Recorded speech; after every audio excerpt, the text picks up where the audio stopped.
же это за феномен, не только ставший явлением русской культуры, но и вошедший в личную поэтическую антологию множества людей?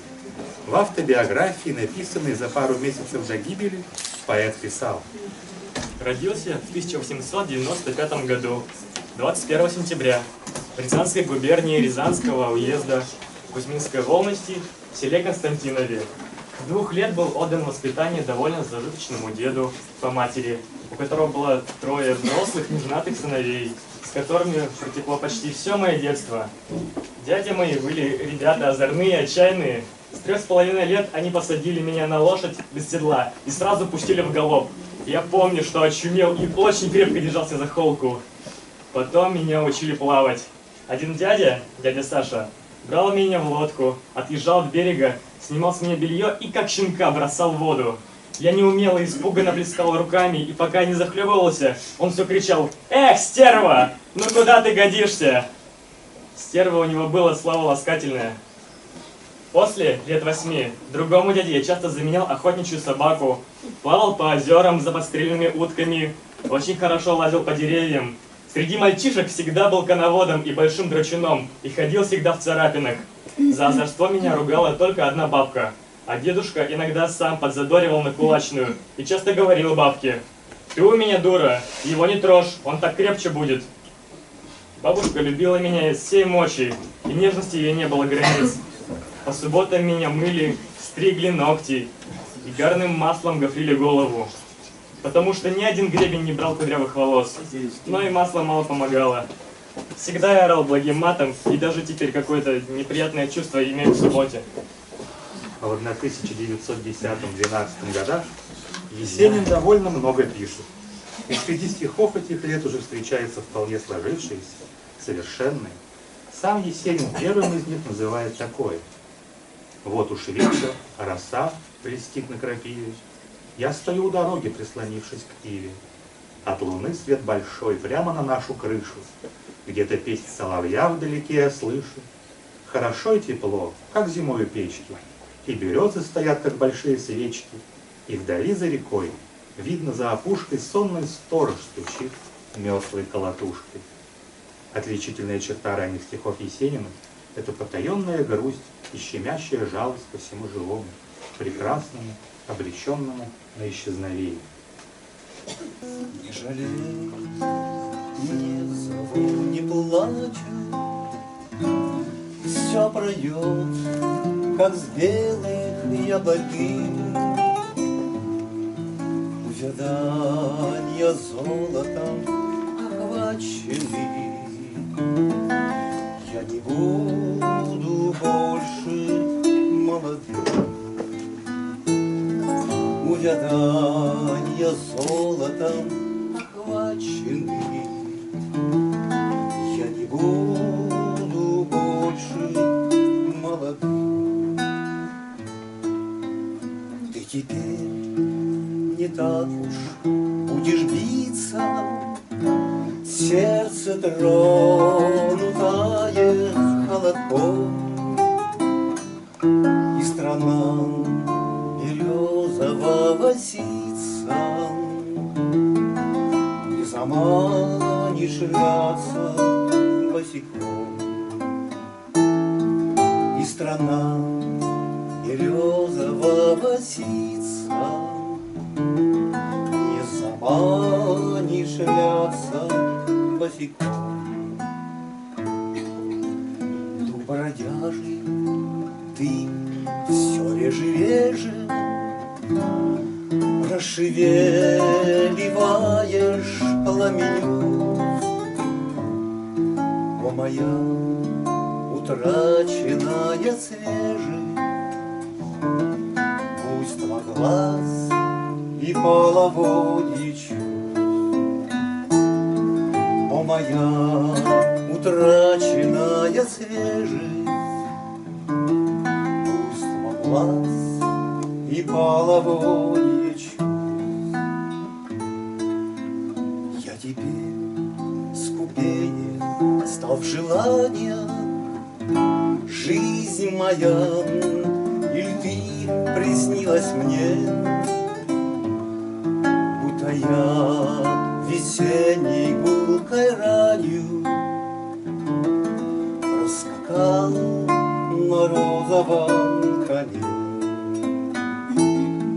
Будто я весенней гулкой ранью проскакал на розовом коне. Все мы в этом мире тленный, тихо льется с кленов листьев хмель. Будь же ты вовек благословенна,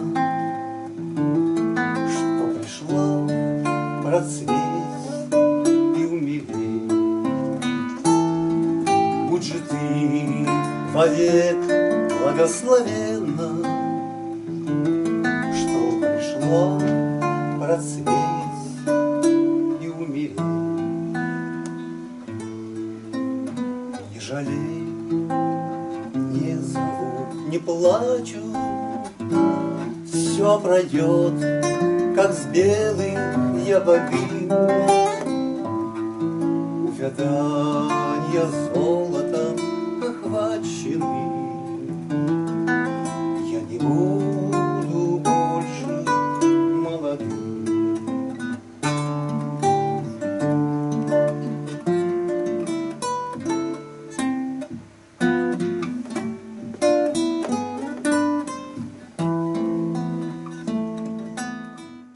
В 1912 году Есенин вместе с отцом приезжает в Москву на заработок. Здесь он устраивается помощником корректора в типографию Ивана Сытина. Анна Изрядного, первая жена поэта, так описывает Есенина тех лет. Настроение было у него упадочным. Он поэт, никто не хочет этого понять. Редакции не принимают в печать. Отец журит, что занимается не делом, надо работать. Слыл за передового, посещал собрания, распространял нелегальную литературу. На книги набрасывался, все свободное время читал, все свое жалование тратил на книги, журналы, нисколько не думал, как жить. В декабре 1914 года Есенин бросает работу и, по словам той же Изрядновой, отдается весь стихам. Пишет целыми днями. В январе печатаются его стихи в газете «Новь», в журналах «Парус» и «Заря».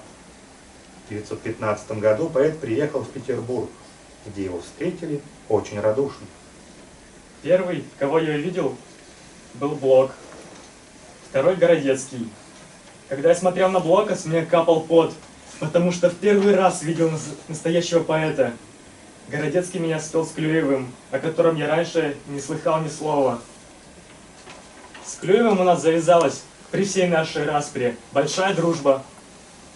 Быть поэтом — это значит тоже, чтобы правды жизни не нарушить, рубцевать себя по нежной коже, кровью чувств ласкать чужие души, считал молодой поэт. Первая книга Есенина «Радуница» вышла в 1916 году. О ней много писали. Все в один голос говорили, что Есенин – талант. Песенный склад стихов, вошедших в книгу, их бесхитростно искренние интонации, мелодика, отсылающая к народным песням и частушкам. Все это свидетельство того, что пуповина, связывающая поэта с деревенским миром детства, была весьма прочна. В 1916 году был призван на военную службу. При некотором покровительстве полковника Ломана, адъютанта императрицы, был представлен к многим льготам. По просьбе Ломана однажды читал стихи императрицы. Она после прочтения моих стихов сказала, что стихи мои красивые, но очень грустные. Я ответил ей, что такова вся Россия, ссылался на бедность, климат и прочее. Революция застала меня на фронте, в одном из дисциплинарных батальонов, куда угодил за то, что отказался писать стихи в честь царя. Революцию покинул самовольно армию Керенского и, проживая дезертиром, работал с эсерами. Не как партийный, а как поэт. С большой надеждой Есенин ожидал чуда для своей страны. «О, Русь, взмахни крылами!» Вселенский, космический характер наступавшей эпохи отразился во многих есенинских стихах первых революционных лет. В 1918-20-х годах Есенин увлекается имажинизмом, выпускает сборники стихов «Исповедь хулигана» и «Тrirягин». За годы войны и революции судьба меня толкала из стороны в сторону. Россию я исколесил вдоль и поперек, от Северного Ледовитого океана до Черного и Каспийского моря, от Запада до Китая, Персии и Индии. В 1921 году в Москву по приглашению наркома просвещения Луначарского приехала знаменитая танцовщица Айседора Дункан открывать школу танцев. Айседора была уже признанной мировой звездой и немолодой, уставшей от жизни женщиной, за плечами которой было много несчастных романов и 2 детей, погибших при трагических обстоятельствах.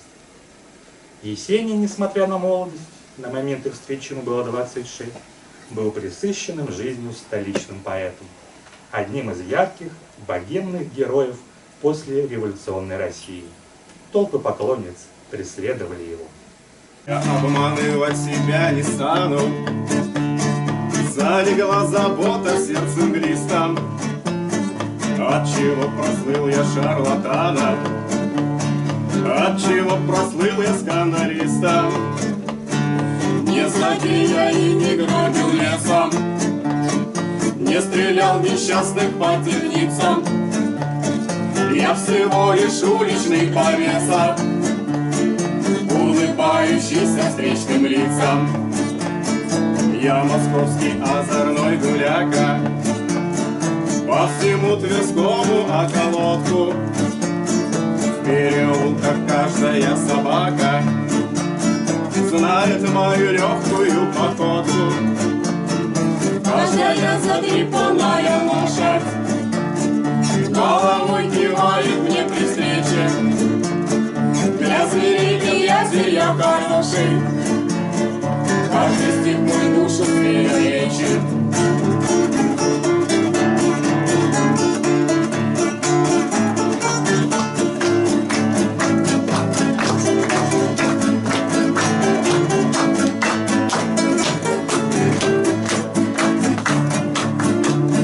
Я ношу цилиндры не для женщин, с глупой страстью в сердце жить не в силе.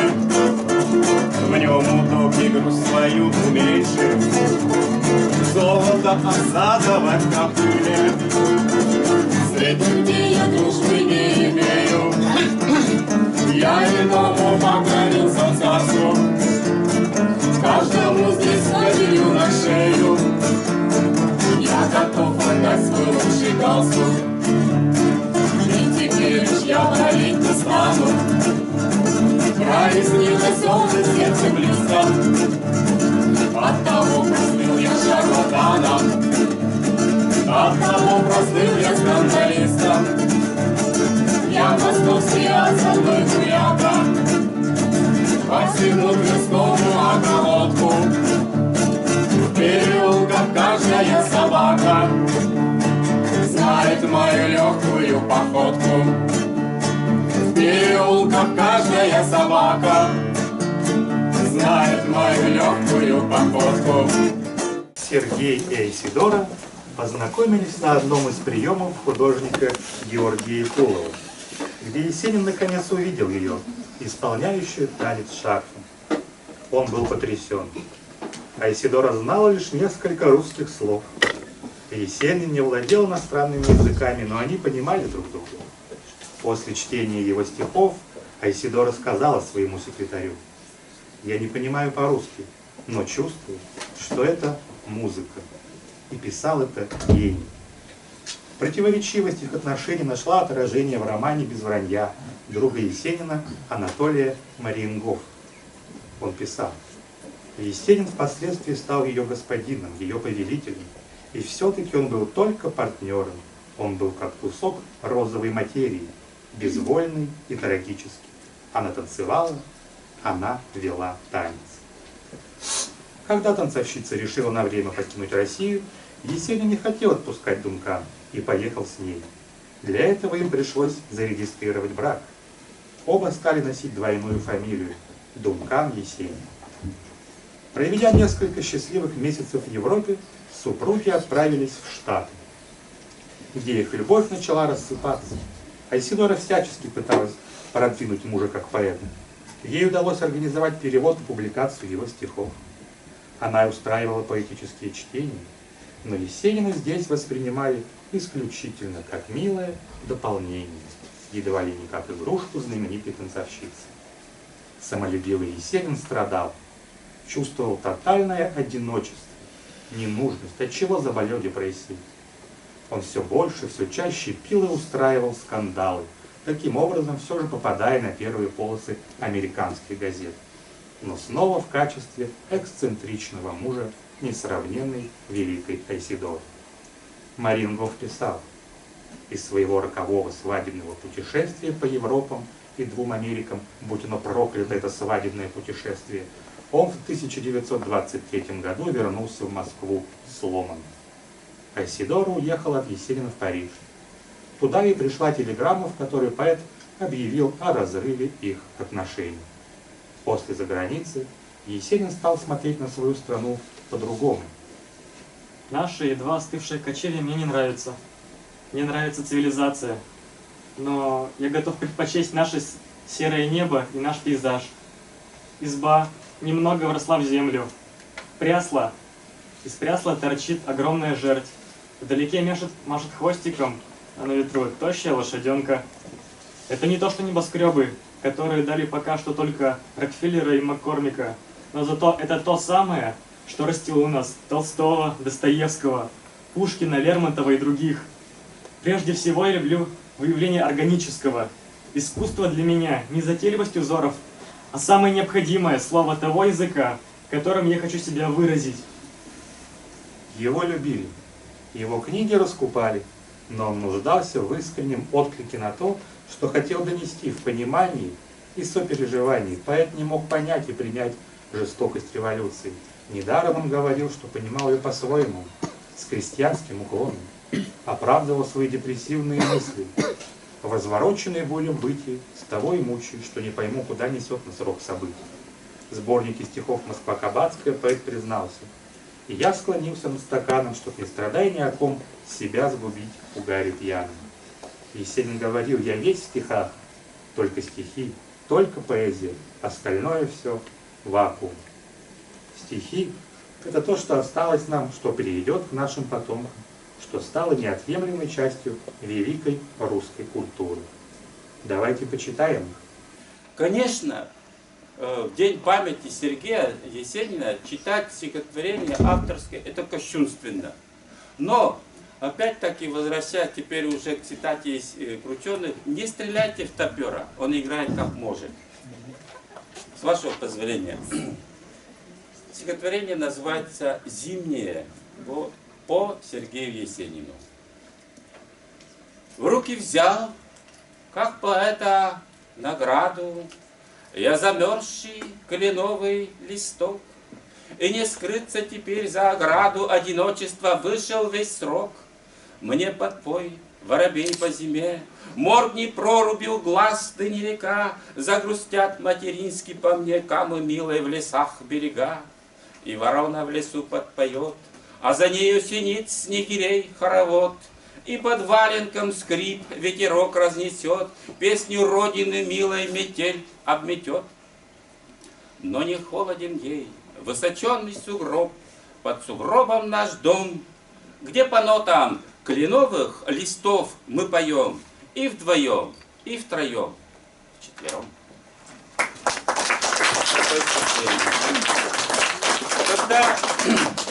Когда шел по телевизору фильма Сергея Александровича Есенина первый раз с Безруковым, я тут же позвонил моему старому другу в Москву Геннадию Айги. Вы знаете, это был великий поэт, чуваш по происхождению, постмодернист его назвали.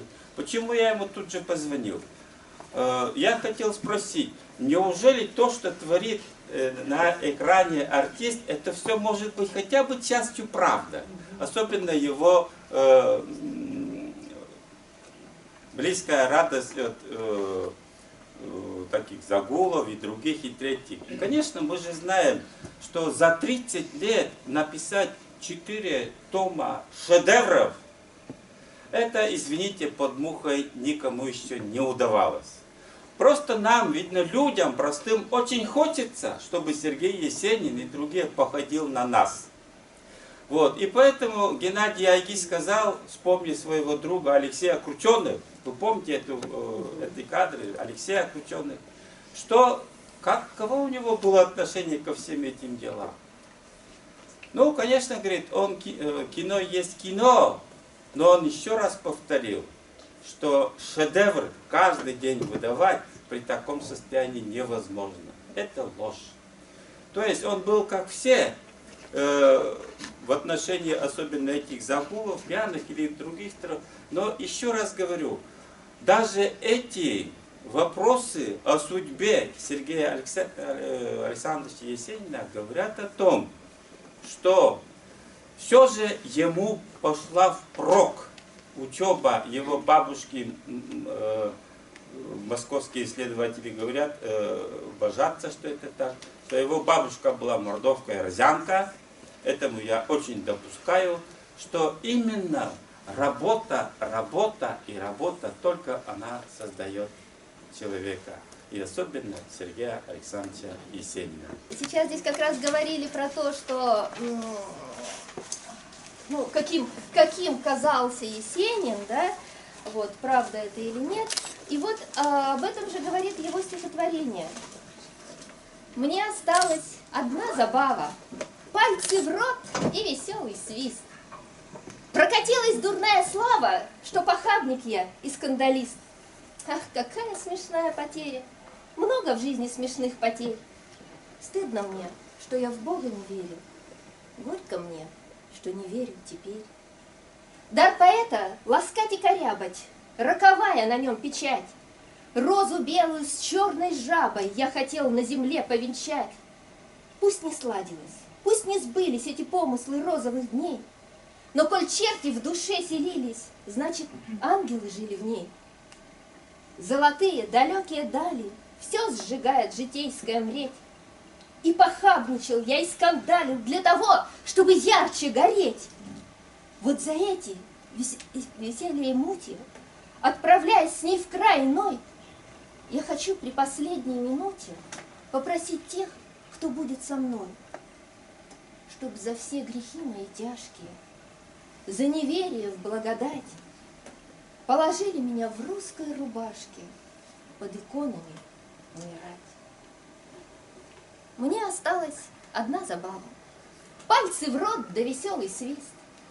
Прокатилась дурная слава, что похабник я и скандалист.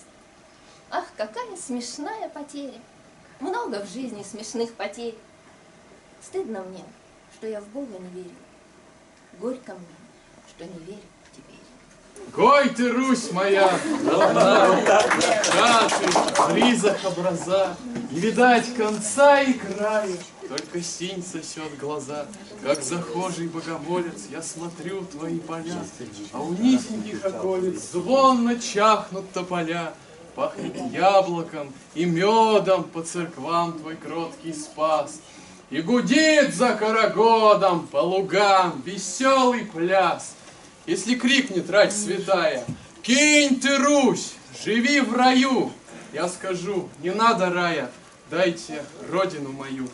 Был он изящен, к тому же поэт, хоть с небольшой, но ухватистой силою, и какую-то женщину 40 с лишним лет назвал скверной девочкой и своею милою. Много дум я в тишине продумал, много песен про себя сложил, и на этой на земле угрюмой счастлив тем, что я дышал и жил. Счастлив тем, что целовал я женщин, мял цветы, валялся на траве, и зверье, как братьев наших меньших, никогда не бил по голове. Я последний поэт деревни, скромен в песнях дощатый мост, за прощальной стою обедней, кадящих листвой берез. Да горит золотистым пламенем из телесного воска свеча, и луны часы деревянные прохрипят мой 12-й час. Плачет метель, как цыганская скрипка, милая девушка, злая улыбка, я не робею от синего взгляда. Много мне нужно и много не надо. Так мы далеки и так не схожи, ты молодая, а я все прожил. Юношам счастье, а мне лишь память, снежную ночью лихую замять. Я не заласкан, будем не скрипка, сердце метелит твоя улыбка.